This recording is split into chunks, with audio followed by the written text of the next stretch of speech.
అందరికీ నమస్కారం. హరే రామ హరే కృష్ణ, జై శ్రీరామ్, ఓం నమ శివాయ. సో ఈ వీడియో అనేది ఒక విధంగా చెప్పాలంటే కొంచెం ఇంపార్టెంట్ వీడియోనే. అంటే అందరికీ అని కాదు అనుకుంటున్నాను నేను, ఒక విధంగా ఇంపార్టెంట్ వీడియోనే. ఎలా అంటే సుత్తి లేకుండా మెయిన్ పాయింట్లోకి వచ్చేస్తాను. మనం చాలా రోజుల నుంచి చూస్తున్నాము, కొంతమంది సనాతన ధర్మం గురించి, హిందూ ధర్మం గురించి చాలా తక్కువ చేసి మాట్లాడుతున్నారు, తప్పుగా మాట్లాడుతున్నారు అన్నమాట. అసలు ఒక్కసారి ఆలోచించండి. మనం ఇండియాలో పుట్టాం, భారతదేశంలో పుట్టాం, భారతీయులుగా పెరుగుతున్నాం. మన ధర్మం హిందూ ధర్మం. మొదటి నుంచి కూడా మన తాతలు ముత్తాతలు వాళ్ళ తాతలు వాళ్ళ తాతలు, ఒక విధంగా చెప్పాలంటే చరిత్రలో మనం చదువుకున్న రాజులు సైతం హిందూ ధర్మాన్ని ఆచరించిన వాళ్ళు ఉన్నారు. ఎంత పురాతనమైంది, ఎంత గొప్పది కదా నిజంగా. ఇలాంటి గొప్పది హిందూ ధర్మం. ఇలాంటి ధర్మం గురించి ఇంత గొప్పది మన సనాతన ధర్మం. ఈ ధర్మం గురించి కానీ, హిందూ సాంప్రదాయం గురించి కానీ కొంతమంది చాలా దారుణంగా మాట్లాడుతున్నారు అన్నమాట. వాళ్ళు మాట్లాడుతున్నప్పుడు నాకు కూడా చాలా బాధ అనిపించి నేను కొన్నిసార్లు కామెంట్స్ చేశాను కింద, ఏం మాట్లాడుతున్నారు, ఇది కరెక్ట్ కాదు అని. బట్ అలా ఇది కరెక్ట్ కాదు, ఒకసారి వీడియో చేద్దాం మనం కూడా అని అనిపించింది. మనం నమ్ముతాం, మన హిందువులందరూ కూడా సనాతన ధర్మాన్ని ఫాలో అయ్యే వాళ్ళు కానీ, హిందూ ధర్మాన్ని నమ్ముతున్న వాళ్ళు కానీ మనం అందరం ఒక విషయాన్ని నమ్ముతాం, శివాజ్ఞ లేనిదే చీమైనా కొట్టదు అని. మేబీ ఈరోజు ఆ శివయ్య ఇలా తలుచుకొని ఇలా ఆజ్ఞేశాడేమో, అందుకే వీడియో చేస్తున్నాను నేను. ఎవరైనా సరే ఎప్పుడైనా మన హిందూ ధర్మాన్ని, సనాతన ధర్మాన్ని, మన ఇతిహాసాల్ని తక్కువ చేసి మాట్లాడితే ఒక్కసారి వాళ్ళకి రామసేతు గురించి చెప్పండి. రామసేతు గురించి గూగుల్లో ఏముందో ఒకసారి చదవమని చెప్పండి. మనం అబద్ధం చెప్పినా కానీ గూగుల్ అబద్ధం చెప్తుంది కదా. ఎంతోమంది సైంటిస్టులు కానీ, ఆర్కియాలజిస్టులు కానీ మన రామసేతు గురించి ఎన్నో రీసెర్చ్లు చేశారు, ఫెయిల్ అయిపోయారు అనమాట. వాళ్ళు ఏదో ప్రూవ్ చేద్దాం అనుకున్నారు కానీ చేయలేకపోయారు. హిందూ ధర్మాన్ని నాశనం చేద్దాం అనుకున్నారు, బట్ కుదరలేదు చాలామందికి. హిందూ ధర్మం అనేది నిన్నటిది మొన్నటిది కాదు, కొన్ని వేల సంవత్సరాల క్రితం నుంచి ఉంది హిందూ ధర్మం అనేది. అంత గొప్ప ధర్మం గురించి కొంతమంది అంటారు, రాముడి గురించి తక్కువగా మాట్లాడతారు, సీతమ్మ గురించి తక్కువగా మాట్లాడతారు, చాలా దారుణంగా మాట్లాడుతున్నారు. సోషల్ మీడియాలో మైక్ దొరికింది కదా అని ఇష్టం వచ్చినట్లు మాట్లాడుతున్నారు. అరే రామాయణం చదవండి మీరు ఒకసారి. రామాయణంలో ఏముంది? భర్త భార్యతో ఇలా నడుచుకోవాలి, భార్య భర్తను ఎలా చూసుకోవాలి, భార్య గొప్పతనాన్ని లోకానికి ఎలా చాటి చెప్పాలి, తమ్ముడు అన్నని ఎలా గౌరవించాలి, అన్న తమ్ముడిని ఎలా చూసుకోవాలి, తండ్రి మాట కొడుకు ఎలా వినాలి, కొడుకు తండ్రి మాట ఎలా వినాలి, ఒక రాజు రాజ్యాన్ని ఎంత గొప్పగా పరిపాలించాలి, ఇవన్నీ కూడా మన రామాయణంలో పొందుపరచలేదా? రామాయణంలో లేదా? ఇవన్నీ ఒకసారి చదివితే మనిషిగా నిన్ను నువ్వు తెలుసుకుంటావు, మనిషిగా ఎలా జీవించాలో తెలుసుకుంటావు.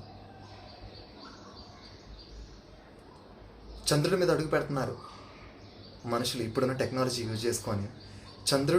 చంద్రుడనే కాదు, వేరే గ్రహాల మీదకి వెళ్తున్నారు. మార్స్ మీద కూడా శాటిలైట్స్ వెళ్తున్నాయి. మార్స్ మీద ఏముందో కూడా తెలుసుకోగలుగుతున్నారు. మన హిందువులందరం కూడా ఎంతో పవిత్రంగా చూసుకునే, మన హిందువులందరూ కూడా మన సనాతన ధర్మంలో మెన్షన్ చేసిన, మన సనాతన ధర్మం ప్రకారం, మన హిందూ ధర్మం ప్రకారం ఎంతో గొప్పగా పవిత్రంగా కొలుచుకునే కైలాస పర్వతం మీదకి వెళ్ళలేకపోతున్నారు ఎవరు కూడా. కైలాసం మీద శివుడు ఉన్నాడు, శివుడు తపస్సు చేసుకుంటున్నాడని మనం చెప్పుకుంటున్నాం హిందూ ధర్మంలో. ఎంత పవిత్రంగా చూసుకుంటున్నాము. మన సనాతన ధర్మం గురించి తప్పుగా మాట్లాడే వాళ్ళకి ఒకసారి కైలాస పర్వతం గురించి తెలుసుకోమని చెప్పండి, కైలాస పర్వతం గురించి చదవమని చెప్పండి, శివయ్య లీలల గురించి చెప్పండి.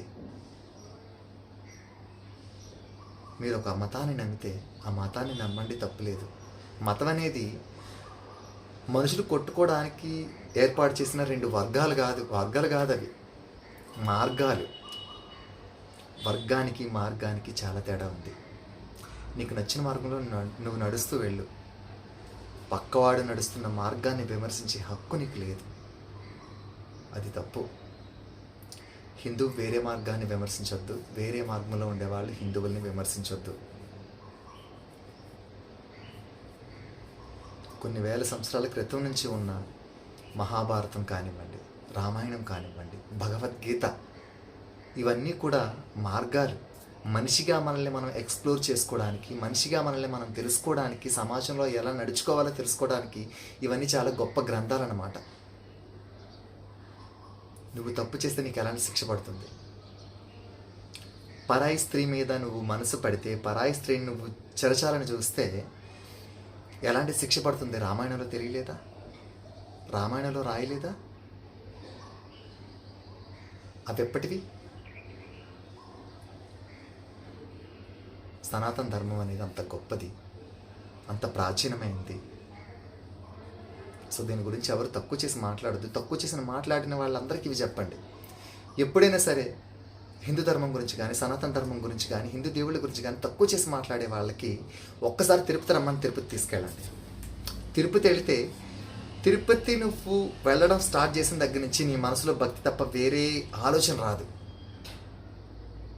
శ్రీవారి మెట్లు కానివ్వండి, అలిపిరి మెట్లు కానివ్వండి, తిరుపతి వెళ్ళడానికి ఎలాంటి మార్గం ఉన్నా సరే ఆ మార్గం నుంచి నువ్వు నీ ప్రయాణం మొదలుపెట్టి ఒకసారి, నీ మనసులో భక్తి తప్ప ఇంకేమీ కనిపించదు, నీకు వేరే ఆలోచన రాదు.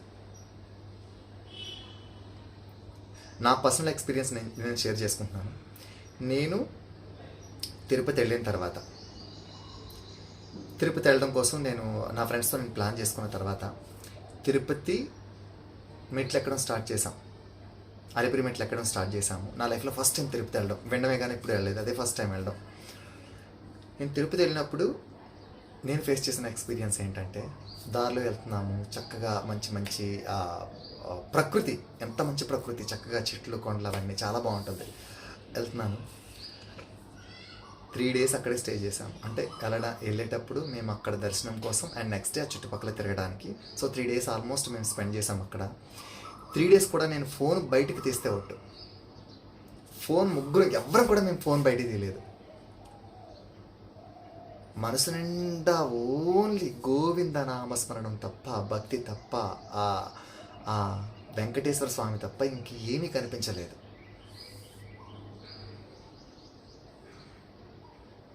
నిత్యం ఎప్పుడు కూడా ఒక పండగ వాతావరణంలో కనిపిస్తుంది తిరుపతి. ఎంత బాగుంటుంది! తిరుపతి తీసుకెళ్ళండి, తిరుపతి చూడమని చెప్పండి ఎవరైనా ఇలాంటి తప్పు మాటలు మాట్లాడితే హిందూ ధర్మం గురించి, హిందూ దేవుళ్ళ గురించి. ఇది నేను నవ్వుతూ చెప్తున్నా సరే, ఇది నేను నా మనసులో అనుభవిస్తున్న ఆవేదన ఇది. సో మంచి విషయం ఎప్పుడైనా సరే నువ్వు కోపపడుతూ చెప్తే వినడానికి ఎవరికీ నచ్చదు. నవ్వుతూ చెప్పడం మనం అలవాటు చేసుకోవాలి, మన ధర్మం మనకు అది నేర్పించింది.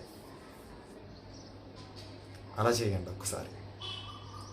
సో ఎవరైనా సరే వేరే మతంలో ఉన్నవాళ్ళు కానివ్వండి, వేరే మార్గంలో ఉన్నవాళ్ళు కానివ్వండి, హిందూ ధర్మాన్ని కానీ, సనాతన ధర్మాన్ని కానీ తక్కువ చేసి మాట్లాడకండి. మీది మీరు చూసుకోండి. ఎలా ఉన్నా సరే మనం మనుషులం, ఆ దేవుడు సృష్టించిన వాళ్ళమే. ఎలా ఉన్నా, నువ్వు ఏ మార్గంలో ఉన్నా, ఏ మతంలో ఉన్నా, దేవుడు మనల్ని చూసుకుంటాడు. ఇందులో ఎలాంటి డౌట్ లేదు. బట్ ఒకరిని బాధ పెడుతూ మన మార్గంలో మనం నడవకూడదు కదా.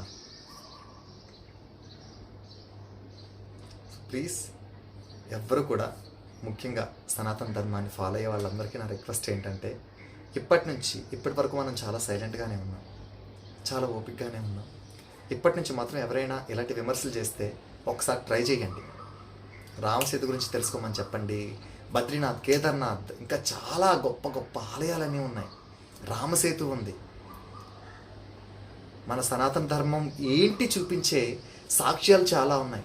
వాటన్నిటి గురించి చెప్పండి, అవి చూడమని చెప్పండి, వాటి గురించి తెలుసుకోమని చెప్పండి వాళ్ళకి. ఖచ్చితంగా మీరు చెప్పిన 10 మందిలో కనీసం ఒక్కరికైనా సరే నిజం తెలుస్తుంది. Thank you so much. మరొక వీడియోతో మళ్ళీ మేము ముందుకు వస్తాను. Thank you. జై శ్రీరామ్. హరే రామ, హరే కృష్ణ. ఓం నమ శివాయ. For more videos, like, share, subscribe Masti Mama.